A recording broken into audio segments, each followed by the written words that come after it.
Okay, so we've got a lot of notes to do today. I'm going to try to break it up for you a little bit with some demonstrations, but we have a lot to go over. So let's get started. Some basic vocabulary that you need to know for solutions. This was in our reading from yesterday, but I want to make sure that we've got these words down. A solution is a mixture of a solute, the lesser quantity, dissolved in a solvent, the greater quantity. Most often, we think of solids dissolved in a liquid, usually water. However, that is not always the case. Other types of solutions exist. You can have gases or liquids acting as either the solute or the solvent. One of my favorite examples of this is shaving cream. You have a liquid soap that is used as the solvent with gas bubbled into it as the solute. That's what makes it foamy. Okay? Polar versus nonpolar. So polar molecules are not symmetrical in some way. They have extra electron pairs or different atoms bonded to them. So something that has lone pairs of electrons on the central atom, that's going to be polar.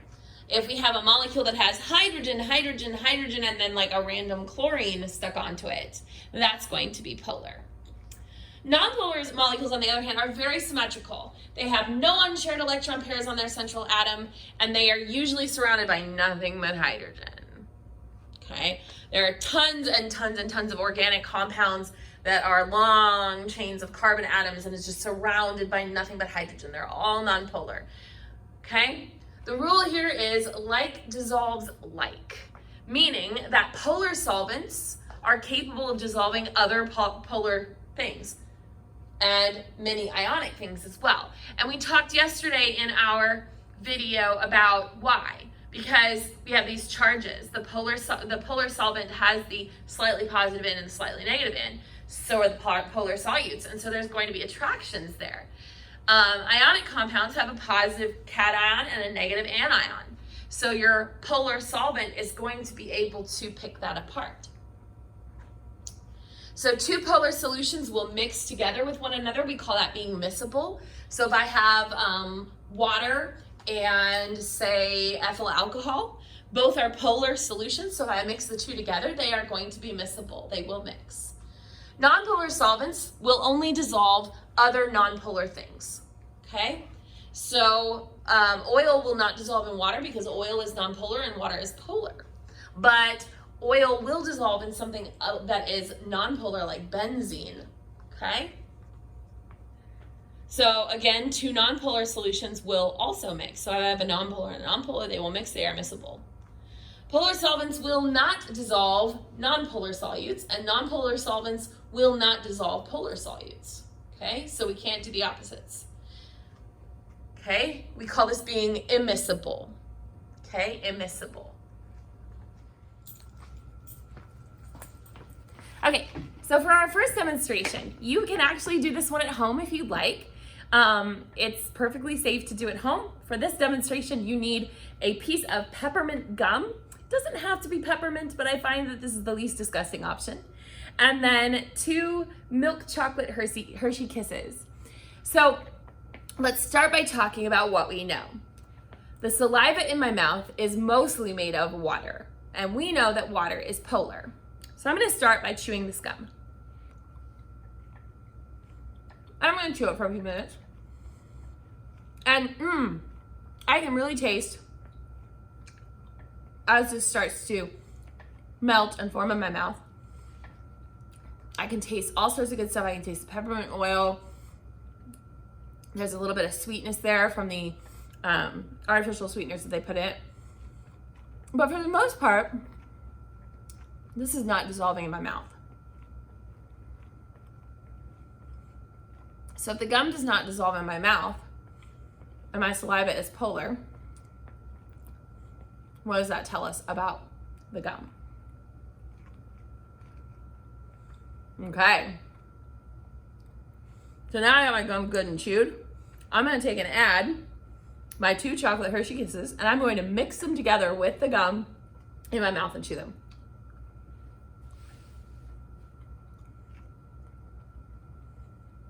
You want to really chew them together.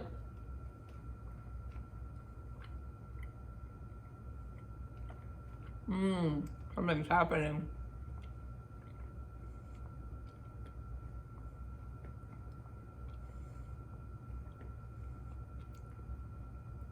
So, as the Hershey Kiss melts in my mouth as I chew, a lot of the gum has dissolved in the Hershey Kiss. So, my spit is polar, the gum did not dissolve. But when I added a Hershey Kiss, the gum did dissolve. Now, you'll notice, there's a little tiny bit of the gum left, but not nearly as much as what I started with, because a great deal of the gum dissolved in the Hershey Kiss. So what does that tell us about the Hershey Kiss? Now, the Hershey Kiss did dissolve in my mouth as well, but it also helped the gum dissolve. So what does that tell you? Okay, so the next thing I want to talk to you about is something called the rate of dissolution. And that's just a fancy way of saying how fast something dissolves. How long does it take for me to get that thing to dissolve? If I add the solute to the solvent, how long is it going to take to dissolve? There are 3 ways to speed up the dissolving of a soluble solid in a liquid. Number 1, increase the temperature. So by increasing the temperature, you're making the solvent molecules move faster. So they are able to tear apart the crystals faster. So increasing the temperature typically works pretty well to get it to dissolve more quickly. Number 2, increasing the surface area of the crystal. In other words, using smaller pieces. This means that more molecules or ions are exposed to your solvent at once, so they are more quickly picked up and pulled apart. So the smaller your pieces are, the more quickly they are going to dissolve because they're more accessible to your solvent. And then the last of these is agitation or stirring, shaking it, mixing it, blending it, whatever. Stirring, agitation. This is going to make your solvent molecules move more quickly, so they're able to tear the particles or the crystals apart more quickly, okay? It also helps to move more of the water towards your crystals. So if your crystals are sitting at the bottom, this is going to move that water around them so that they become surrounded on all sides. Okay, so we're going to test out that theory. We're going to compare how long it takes, well, which one is faster, really. I have exactly the same amount. I've got 1 gram of salt in this and 1 gram of salt in this. I have 200 milliliters of cold water and 200 milliliters of cold water. I'm going to add these at the same time. And in one of them, I'm going to stir. And the other one I am not. And we're going to see which one dissolves first.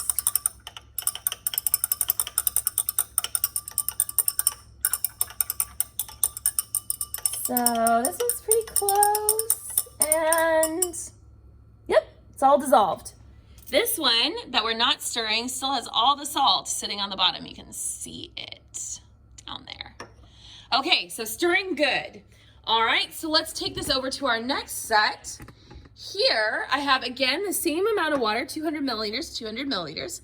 This time I've got another 1 gram of this, the table salt, and then here I have the same compound, but in larger crystals. So we just saw it took about a minute for me to dissolve that last one. Let's see how long it's going to take for me to dissolve these larger crystals.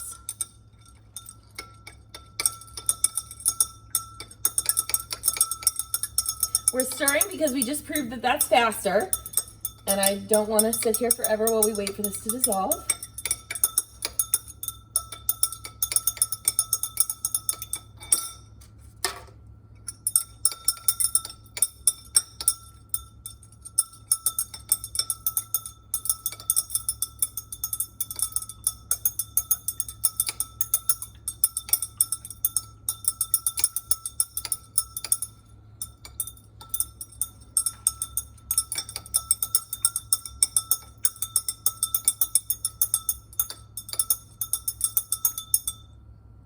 Nope, still a huge chunk of it in there.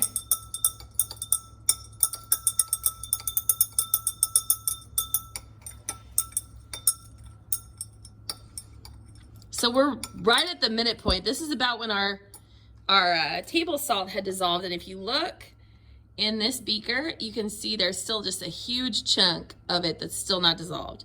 So definitely the smaller pieces dissolved more quickly. All right, for this last one,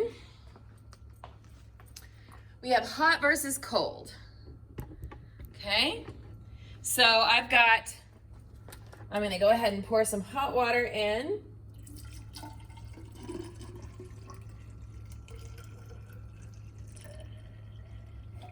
Same 200 milliliters of water, but this time it's nice and warm.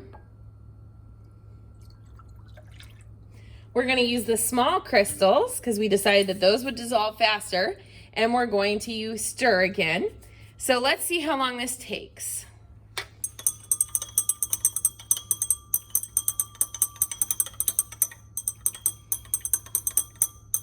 And it's done. That took about 11 seconds in the hot water. So by using a hot solvent instead, we sped up our rate of dissolution by about 10 times. So small crystals stirred or agitated in a warm solvent is always going to be the fastest way to do it. Now, in the example I just did, we were looking at a solid being dissolved in a liquid. Now, there is really important to stop here and talk about, but what about gases? Because one of the things that's very, very important for sustaining life on our planet is having dissolved gases in water. Fish do not breathe water, they breathe oxygen. Their gills filter dissolved oxygen out of the water into their lungs. We've got to have dissolved gases. Okay, so it's actually, environmentally speaking, really important to understand the difference between dissolving solids and dissolving a gas. So an example of a gas that you're probably pretty familiar with is a soda. Okay, sodas are where we have carbon dioxide gas dissolved in the liquid. And one of the things that we do to keep that gas in there is to create a situation above the surface where there is high pressure. Now for solids, this has no effect, but that high pressure helps gases to remain more dissolved. And that's because that gas that you have on top, creating that high pressure, is blocking the gas molecules that are trying to escape from the surface of the liquid from getting out. So that high pressure means that we're putting a whole bunch of gas on top of the surface of the liquid, and that's gonna push those gas molecules down into the liquid. And you know this is true because every time you open a bottle of soda, the first thing you hear is that nice psst. And when you release that pressure, what do you also see? You also see all those little gas bubbles come up, okay? Agitation, shaking, stirring, mixing, blending, whatever. We just saw in the demo that I just did that solids are going to dissolve more quickly when we stir them, shake them, mix them, or blend them. Okay, but wait a minute, is that still true for gases being dissolved? What does your mother tell you not to do with the soda bottle? Don't shake it. What happens when you shake the soda bottle? Well, more gas comes out, but why? Okay, the difference here is when we're dissolving a solid, our solvent molecules have to kind of hold it up. So the faster they're moving, the more easily they can hold up our solid, okay? I like to think of a juggler trying to juggle balls. Okay, so our solvent is the juggler, our solute is the balls. So the faster that it moves, the more it's capable of holding up that solid. Gases, on the other hand, are the opposite. We're trying to keep them in. So we want the solvent molecules to be blocking the gases from escaping because the gas is going to be less dense. It's going to want to rise to the surface and get out. So we want those solvent molecules in the way. If we stir them up, we're moving them out of the way and allowing gas to get out. We're allowing it to escape. Greater surface area, smaller crystals. We just saw that for solids, that means it dissolves faster. Gases don't have surface area. So that's no effect there. Higher temperature, more kinetic energy. This is really, really important for environmental factors. We just saw that a higher temperature, more kinetic energy is going to make our solids dissolve faster. And again, think of the juggler. The faster he's moving his hands around, the more balls he's able to keep up in the air. Our solid wants to sink. Our solvent molecules are running around trying to keep it up. The higher the temperature, the more quickly the solvent molecules are moving, the more it's able to hold a solid up. But remember, the opposite is going on with a gas. A gas is trying to escape, and the solvent molecules are trying to be in the way. So the higher temperature, the more those water molecules or the solvent molecules are moving, the more opportunity for the gas to escape. Okay, so that's going to release the gas more quickly. So it's going to become less dissolved. So rather importantly, solids and gases, what keeps them dissolved, what keeps them soluble is actually quite opposite. For solids, we stir them, we make them smaller, we use high temperatures. For gases, we want low temperatures. We want to keep from shaking or stirring it, and we want to keep it under a high pressure so that we're pushing that gas back into the solution. So now what about our fishies? Why is this such a big deal for our fish and our aquatic life and all of the things that live in water? Okay, those dissolved gases, the oxygens and the nitrogen gases that are inside the water, that life needs to be sustained. Well, what happens if we heat that water up? We're going to have less dissolved gas. That's less air for our aquatic life to breathe. Okay, so one of the major things here is about heat pollution. There was a huge movement to get cleaner waste from different industrial plants. They would often produce really gross, toxic, sludgy, nasty stuff. And the Environmental Protection Agency came in, and rightly so, said, hey, y'all are making a mess. Stop it. So they worked to get it clean. And so what they ended up doing is they have hot water is the only byproduct in a lot of things. Sounds great. Just dump it in a lake. It's just more water, right?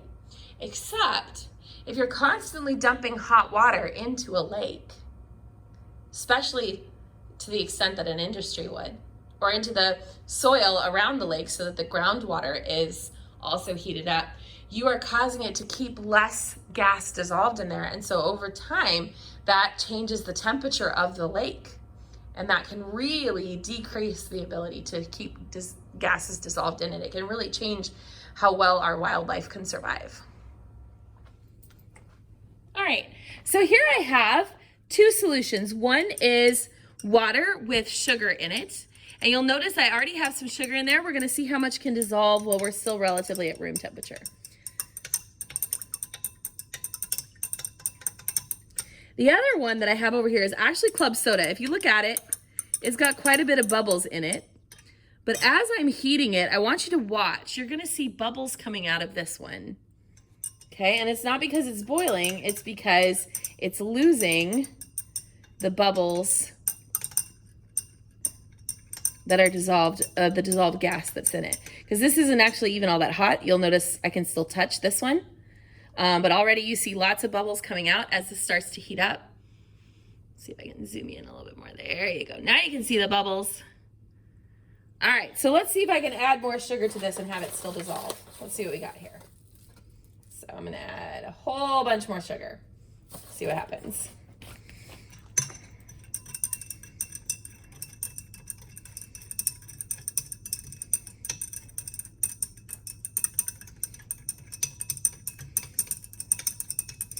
So right now at this temperature, this sugar is not wanting to dissolve.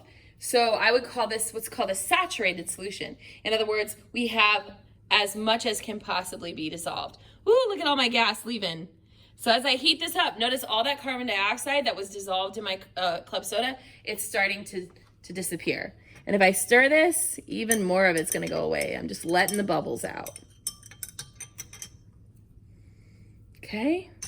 So now this is heated up just a little bit. Let's try stirring this again and see if any more of this sugar will dissolve. Oh, quite a bit of it is dissolving now that it's warmed up a little bit. And we're almost, yeah.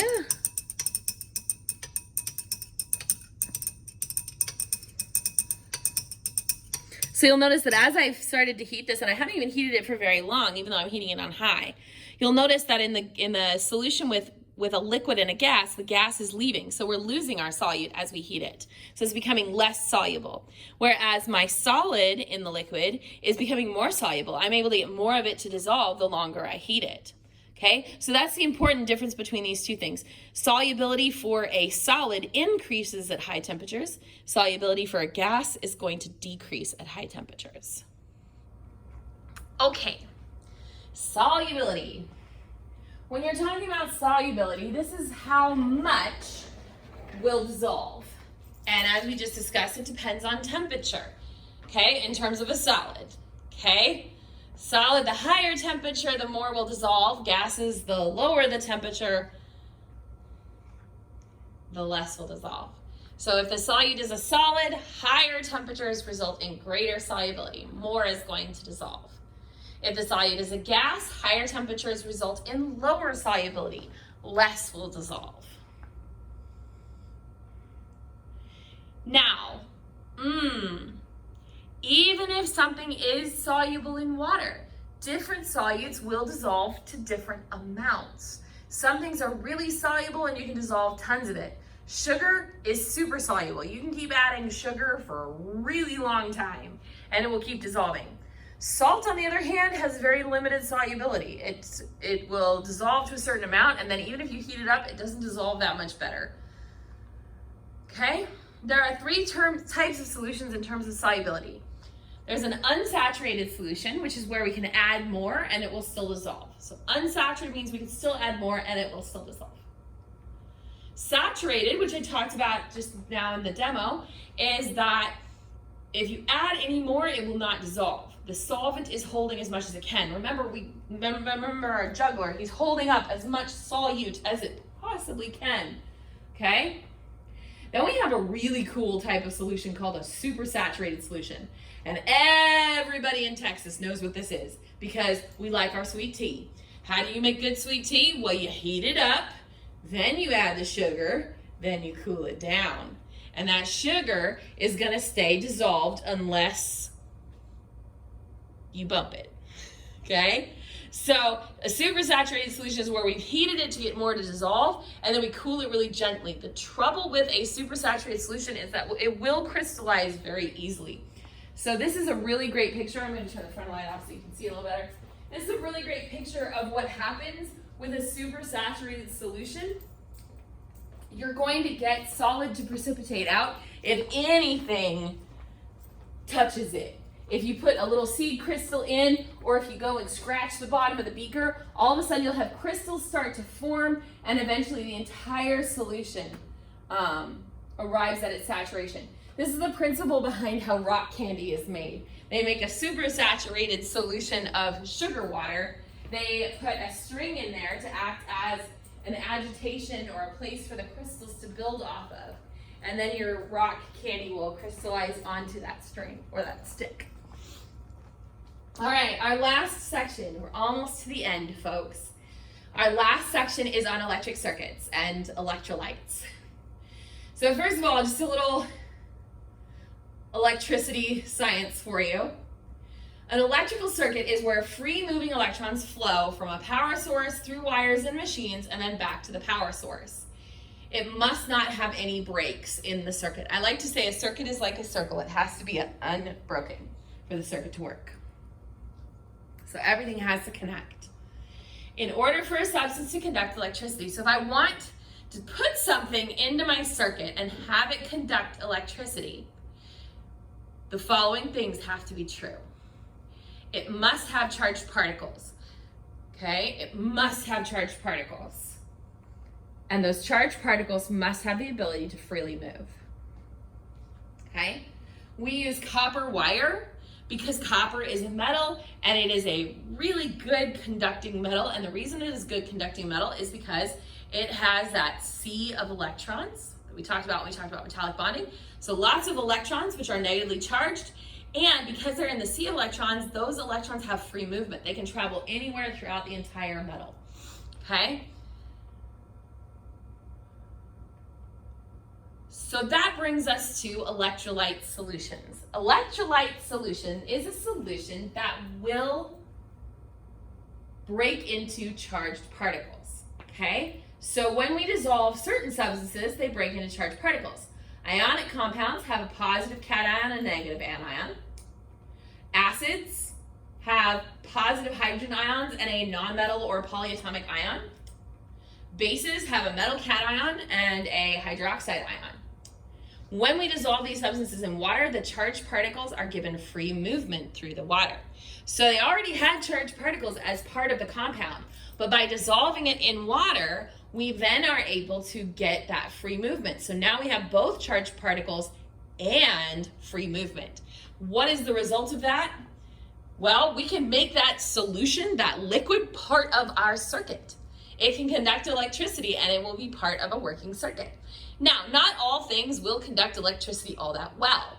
So strong electrolytes are things like strong acids, strong bakes, and I should say ionic salts, not slats, salts, ionic salts. They completely ionize in water. So that means that everything breaks apart 100% into positive and negative ions. Check out this picture. Okay, in this picture, I started with these little gray things, and they broke completely apart into blues and reds. Okay, completely apart into charged ions. So strong electrolytes break completely apart into ions. Okay, it is going to complete the circuit, and it creates a bright light. So when I run that circuit through there, and my light is going to shine very brightly. Weak electrolytes are things like weak acids, weak bases, and then nitrogen-containing compounds like ammonia. They only partially ionize, usually about 1 to 10%, but really anything less than 100% is considered a weak electrolyte. So you'll notice that we started off with this little acid here, HA, and we still have a lot of it. Some of it broke apart into the red and the blue, but we still have a whole bunch that stayed together, okay? So this is a weak electrolyte. So it does light the bulb up, but not nearly as brightly. So you get a much more dim light here. And then you have something that's called a non-electrolyte. This is carbon compounds, fats, sugars, alcohols. This is a substance that does not ionize at all. Nothing breaks apart here. Okay, there's no positive or negative ions. This is a molecule. Okay, since there are no charged particles, there's no circuit. And it will not produce any light when you stick this in there. Okay? Okay, so I have a few different solutions here that we're going to test. And then I have a little homemade conductivity meter. It's just a battery with a Christmas light, and if I complete the circuit, the light turns on. Now I'm not going to touch these together as I dip them in because we know that completes the circuit. I want to see if my solution does. So here we have acetic acid. Okay, a little bit of a dim light, not much there. I'm going to rinse this off carefully because I don't want to be sharing my solutions. So hydrochloric acid, this is a strong acid. Woo, nice and bright. Nice strong acid makes it nice and bright. Tap water. Now, tap water has a lot of dissolved minerals in it, so it will often conduct a little bit of current. This one, not getting much. It's kind of hard to pick up on this guy. All right, gonna rinse this off real quick. Sugar water. Sugar is a nice, pretty molecule.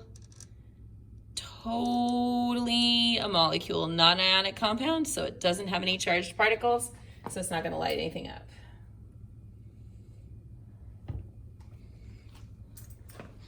Club soda. Get a nice little light going there. Okay, we've got some dissolved carbon dioxide, which creates a little bit of a weak acid in carbonic acid. We have sodium hydroxide. This is a strong base, and it gives us a nice bright light. I'm gonna wash this off again.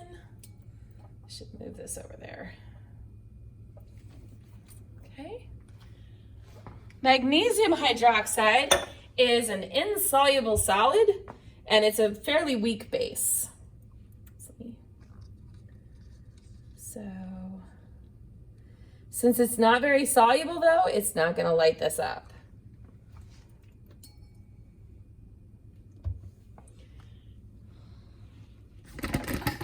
Scoot you over.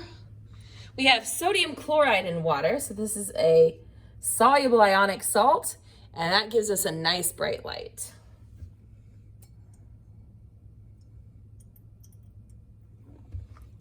This is distilled water, which is where we've taken all of the ions out. Okay. Plain old water does not conduct an electrical current, not at all. And then we have some vegetable oil over here. Nice nonpolar substance, nice little molecule, non-electrolyte.